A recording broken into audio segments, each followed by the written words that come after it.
You are watching an Al Bill review. Cue the music. I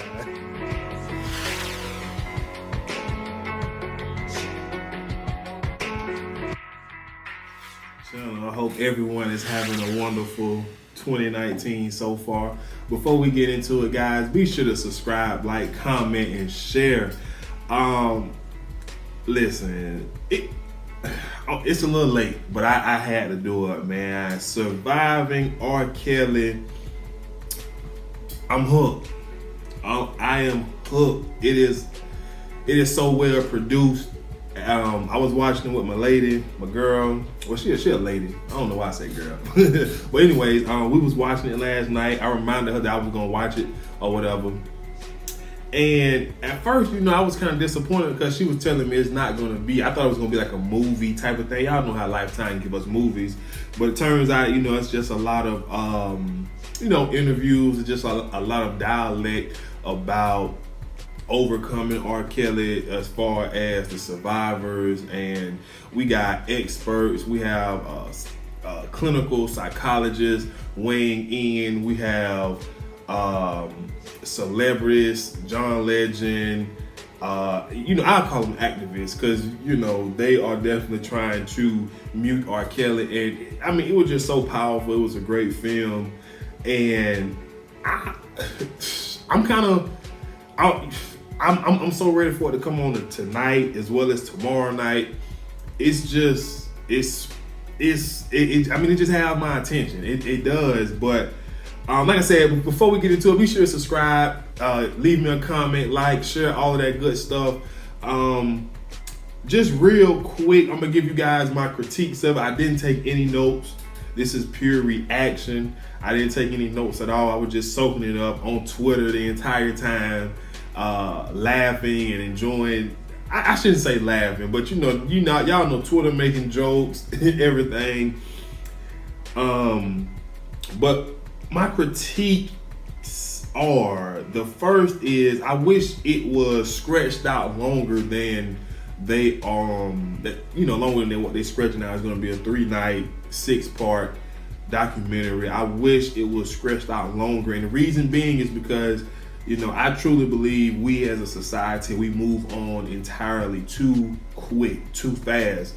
Yes, today, last night, tomorrow, even maybe even well into next week, R. Kelly is going to be the trending topic to get clicks, the most talked about celebrity, the most talked about issue as far as molestation, child pornography, excuse me. I didn't say it even better that time, but we as a society, we move on entirely too quick. And I just wish Lifetime, and I do not watch Lifetime at all, but I wish we could have found a way to stretch this thing out to prolong the conversation, because as you know, once this goes off, once it finished up on Saturday night, I just don't know the long-term impact of it. You understand what I'm saying? And I guess the reason that I feel that way is strictly because I know this world that we live in. I understand this society, and what's hot right now is this. So I just wish it was longer. And I feel like I was at work today and I was talking with my coworkers about it, and I said, I wish they would have done it just as he did, Trapped in the Closet. He had several, Trapped in the Closet 1, 2, 3, 4, 5. I would have loved for it to be a 8 to 10 week project, because it's just it's so much they can give us. But just my pure reaction, I'm just gonna dive into it. We got, I believe her name is Lizette Martinez. She was the light-skinned one. She was the one who had aspirations of being a singer, and I believe she was 17 when she met R. Kelly, and he basically, was at the mall and ran into her, and you can kind of imagine how this conversation go. She meet him, and like they say, he's attracted to young women, and he tells her that he's gonna help her get into the music industry, and then he just allegedly. All of this is allegedly. You know, he starts sleeping with her, and I do want to mention this. Another reason why I wish it was drawn out a little longer, is because I just feel like today in this world that we live in, to bring out someone's demons and for us to recognize those demons for what they are is extremely hard because of social media. It gives everyone a voice to voice their opinions. Last night, and like I said, I didn't take any notes, just pure reaction. A lot of stuff that was on my timeline was, where were the parents? These girls were, well, of course, Aaliyah, 12, 17, 14. And I remember it was a scene where I believe it was Lisa Van Allen. She was like 17 or whatever. She said she met R. Kelly, and he asked her, like, will her mom be okay with her going back to Chicago or going to Miami, going somewhere with him. I don't know exactly what it was, but it was definitely, it felt like she was saying an overnight type of thing. And all over the time, I was like, where are the parents? Where are the parents? Like, they have to take responsibility for this as well. And I completely agree. However, I feel like that's the issue that need to be put on the back burner for a second. We need to deal with this monster who has been able to get away with this time after time after time. But we can't deal with him because of the naysayers that want to condemn everyone who was around the situation. They don't want the head of the snake. They want the entire snake. So that's why he has continued to get away with what he's been doing, because people, for whatever reason, the head of the snake isn't good enough. People want the entire snake, and I don't understand it. And which, like I said, the parents, they absolutely play a part in. Then what pissed me off while I was watching it was, it was his manager. I don't know, y'all know the two music industry guys. We'll talk about his brothers in a second. The two music industry guys, the light skinned one, he was like a producer or something. I don't know his name. He wasn't a survivor, so I'm not even gonna attempt to remember his name. But he just kept saying, I figured it was something wrong. Every time I go see R. Kelly in the studio or Robert in the studio, it was a lot of young looking women in there, and I didn't ID anyone, and he had bedrooms in every studio, and I'm just like, you lying out of your mouth right now. You did not think that at all, because this is exactly what comes along with the music industry. You just cannot tell me that he genuinely was feeling the ways about R. Kelly messing with these young girls. He didn't care. R. Kelly was making him money, and that's the bottom line. And to be honest with you, he probably was looking at these girls and saying, this was another thing that kept coming up on my social media, these heifers are entirely too fast. They too grown, because it was one scene on, I believe it was, who was it talking? I forget which one it was talking, but she was saying how they were like 14 at the time, and her friend was in the studio behind the glass having sex with R. Kelly while they just sat there and watched. And like I said, that just, all this stuff popping up on my timeline, like they grown, it ain't just him, they had a part in it type of thing. And I will continue to say this and say it again. People refuse to want the head of the snake, which is R. Kelly himself. They want the entire snake, everybody to pay a price for this. And to be honest with you, that is not the most important thing, in my opinion. But anyway, that's the producer guy. I don't know his name, and I really don't even care to think of his name because he, to me, like I say, he was just lying through his teeth because he kept saying, I didn't ID him. I knew it was something wrong, but I didn't ID him. So my thing is, back in that time, the early 90s, or whenever it was, a 14, 15-year-old, they look 12, 14, 15-year-old. You know, today you see a teenager and, I mean, you know, not trying to say it, but you know, they look much older than what they really are. So he was full of bull.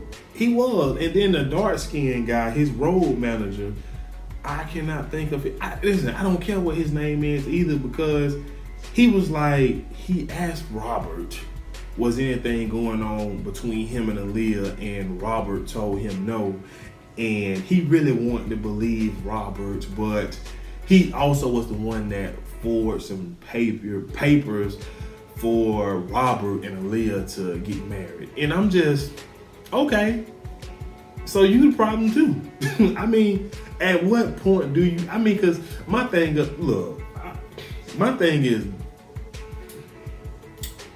how is that?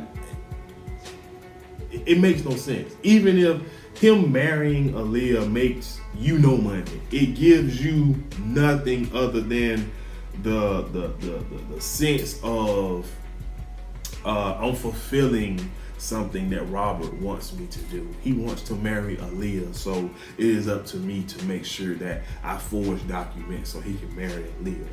And this just me,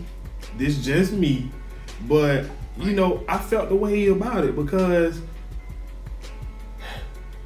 now you up here on television trying to get me to believe that you really felt the way about R. Kelly being with Aaliyah. Like, you felt like it was wrong. You sincerely want me to believe that you asked him was anything going on between him and Aaliyah, and you didn't find out until he mentioned something like Robert, and he just kept calling him Robert. Like, stop showing him respect. Don't put any respect on his name. Call him rapist. That start with an R too. You know, the R in R. Kelly could stand for, you know, rapist Kelly. You know what I'm saying? Like, let's call it what it is. It's statutory rape or just regular rape. Call it what you want. And wow. He said Robert came to him. He was like, man, we got Aaliyah in trouble. And that's when they found out that Aaliyah was, you know, quote unquote, maybe pregnant. And he just couldn't believe it. I'm just like, no, stop lying. Stop lying to the audience at home and trying to make yourself, because my thing, listen, first of all, I wouldn't even took the money to do the interview if I played a part in R. Kelly at 27 years old, marrying a 14, 15-year-old girl. I wouldn't take the money to be a part of that interview. That shows how low of a man that he really is, because he's not telling a story as much as trying to clear his name. And that's exactly how I felt the entire time that he was talking, as well as the light-skinned producer was talking. They not taking the time to tell the story. They taking more time to clear their name. Oh, I didn't think Robert was messing with this. Oh, I thought it was something wrong, but I never did anything. Oh, this, that, and the third. But that's how I was feeling in that moment. And also another thing that continued popping up on my Twitter timeline that was interesting to me was that the principal of Kenwood Academy in Chicago needs to, you know, be punished for allowing this grown ass man to continue to come back on campus and hang out with these high school kids. And it was obvious that he was picking up young girl after young girl after young girl after young girl. I agree with that. I agree with all that. But at the same time, I would continue, I would say it continuously. Let's cut off the head of the snake first, and then we can work our way back. You feel what I'm saying? That's just how I feel. The survivors that talked was Kitty Jones, That was the light skin when Lizette Martinez, of course Lisa Van Allen, R. Kelly ex-wife, Andrea Kelly, and Sparkle. Now, honestly, myself, I don't know what Lifetime going for.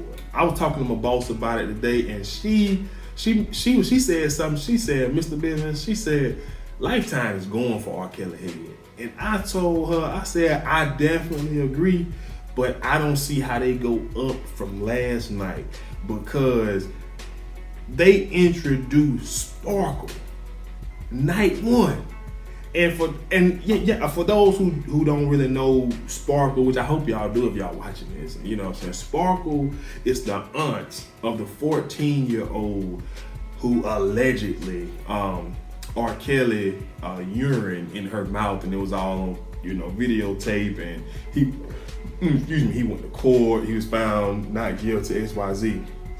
And her story makes me wonder how in the hell they gonna continue to make this thing. I would have saved that for the end, because basically to sum it up real quick, her niece was talented. She wanted to pursue a career in music, so she thought it would be a good idea to bring her to the studio so she can get that vibe. The vibe of being in the studio. I forgot to turn my ring light on this entire video, so it might be a little dark. I'll turn it on. Hold on.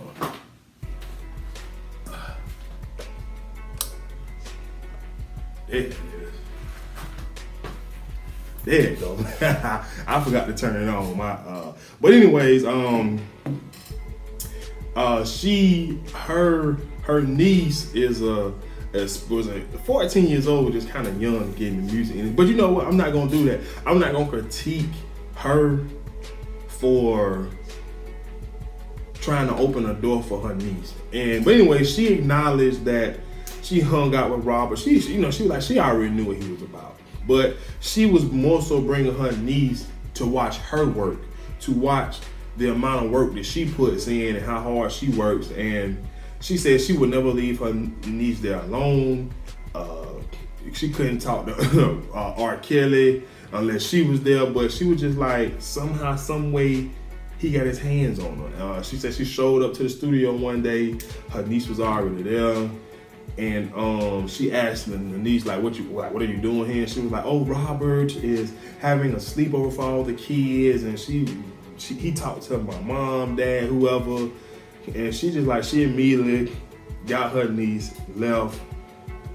And by that time, it was too late. The niece, the connection was already made. But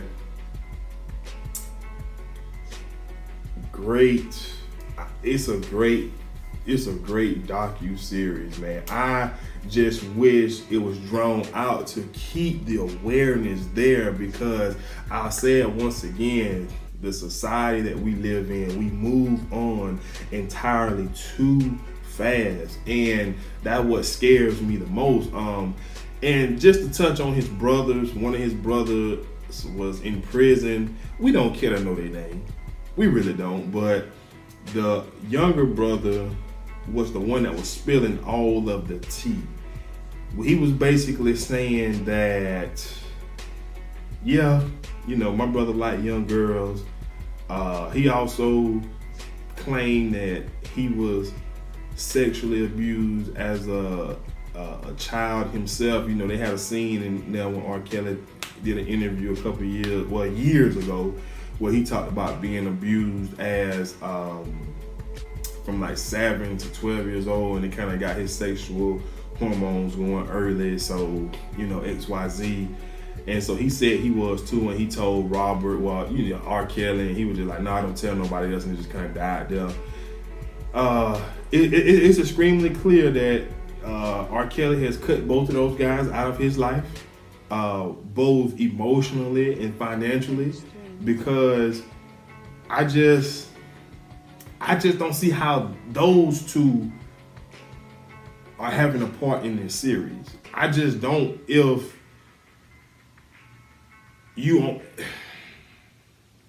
I just don't see it. And me personally, even if Lord knows, I pray to Jesus, I don't ever have to be in a situation like this. But even if I was in a situation where I had a brother or a close family member who was dealing with some demons like this, and that I was asked to be a part of something like this, no thank you. I decline. I'll let you guys interview whomever else, but I'm not gonna have any parts of this. That's exactly how I would have handled it. But anyways, the older brother who was in prison, he kind of was trying to use this platform to get back in R. Kelly good graces. After, at least that's how at first he was like basically saying like, this is who R. Kelly is, take it or leave it type stuff. But then he went on to say that he don't see nothing wrong with it. That's his preference. He talked about himself and how his preference was older women, and his brother, which is R. Kelly, preference was younger women, and he didn't see anything wrong with it. So I felt like he definitely was trying to use this platform to say, hey, Robert, I'm struggling up here. I need some commissary money. I'm eating good, but with the money you get, my shirt say 3XL, but with the money that you can give me, I can go vegan in here, or I can get bigger, eat some steak or whatever it is. Because I'm gonna assume that he's in federal prison, because I don't think too many state penitentiaries will allow Lifetime to come in and interview you. You know what I'm saying? But that's how I feel. But and to address, because I'm not gonna be able to address all that, because this is just more so emotion, reaction. And to address Andrea Kelly, I just want to know why the hell she still got that last name. I'm sorry, yeah, y'all may be like, that ain't got nothing to do with it, but I just want, why the hell you got this man last name? He done all this, but that's neither here nor there. She told a little bit of her story, how she said R. Kelly is a loving, kind, beautiful, human. But eventually you will meet Robert. And Robert is the possessive, crazy, what's the word? Abuser. And she just gave little stories about how at first, they have to call him daddy doing sex, then it turned into, all of them said this, I believe, it started off just calling him daddy doing sex, then it turned into calling him daddy every day, every hour. Then they had to ask for permission to even eat, go to the restroom, and they couldn't acknowledge anyone else who was in the room, and if they did, they would get in trouble with him, and he may put his hands on them or lock them in the room and things of that nature. And another dynamic of this docu-series that I enjoyed was how they had clinical psychologists break down the mental abuse that these women went through with R. Kelly. Now, don't get me wrong. Ain't no way in hell I'm giving R. Kelly any credit and saying he knew exactly what he was doing when he was getting these young women, because he was going to use clinical psychology to, get them to do exactly and behave exactly how he wants them to. Ain't no way in hell I'm giving him that kind of credit. I just think it's the old. I mean, listen, everybody knows if you date someone younger, especially if you date someone much younger than you, it comes with you being able to control them. And he knew that, and he also knew that the women that he were dealing with were starstruck by him, so that will allow him a certain level of control over them, especially the ones who looked at him and was just like, oh, this is my ticket to becoming an actual singer. He knew, he knew. But that's neither here nor there. Let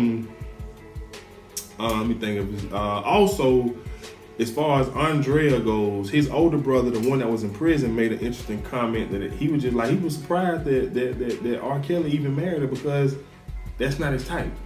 And that spoke volume, which is another reason why I'm like, why the hell she still got his last name? Like, but she wanted to say it was a private wedding. He rushed it because it was his way, and he didn't ask if she wanted a big wedding, family, friends, any of that. It just rushed. So he was just very he had this thing down to a T.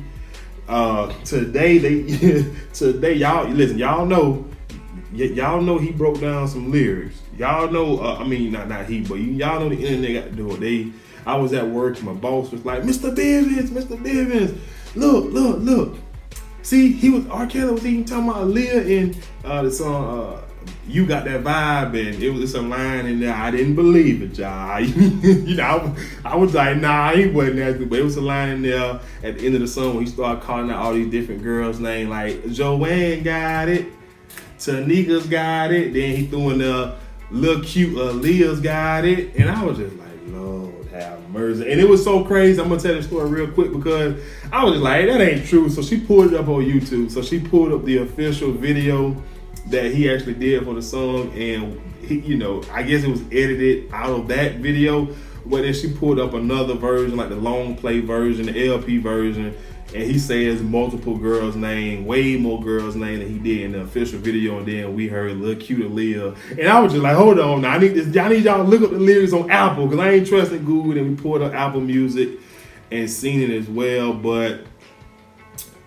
He putting it out there. But also, I forgot to touch on this earlier. The way the producers started the docuseries with the Facebook Live, where he was saying they should have got me 30 years ago. It's too late now. Like, he was basically talking trash, like it's too late for whatever. And I don't know exactly what he was talking about. Like I said, that was just the way it started. Y'all know how we take clips and we can make them fit into whatever story that we want them to, that we want them to have. And I just walked away from that last night, and even throughout today, I'm just like, it was produced very well. Now, I didn't have to see Wendy Williams. Now, y'all, I ain't no Wendy Williams fan. Now, I ain't have to see her, but like I said, Twitter was taking off, man. So many celebrities was speaking against him. Like, we have to mute this guy. He's a monster. John Legend, Terry Crews. He was sexually abused when he was young. I believe as well.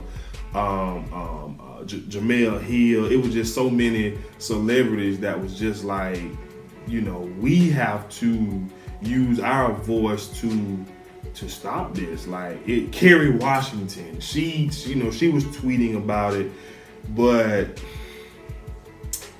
great. I have to give it a Lifetime, man. I don't know how they go up from introducing Sparkle. Listen, if y'all know anything about this R. Kelly situation, Sparkle is the story that me personally, now unless they got something else that we don't know about, I don't know about, I would have held on to Sparkle to the last night, because that's such a powerful story, and the fact that she's showing us her guilt, her being vulnerable and talking about how she takes in all of the responsibilities, because she introduced her niece to that monster and she knew who he was and how. Like, I don't know how they go up from there, but I'm trying to think, is there anything else I want to touch on?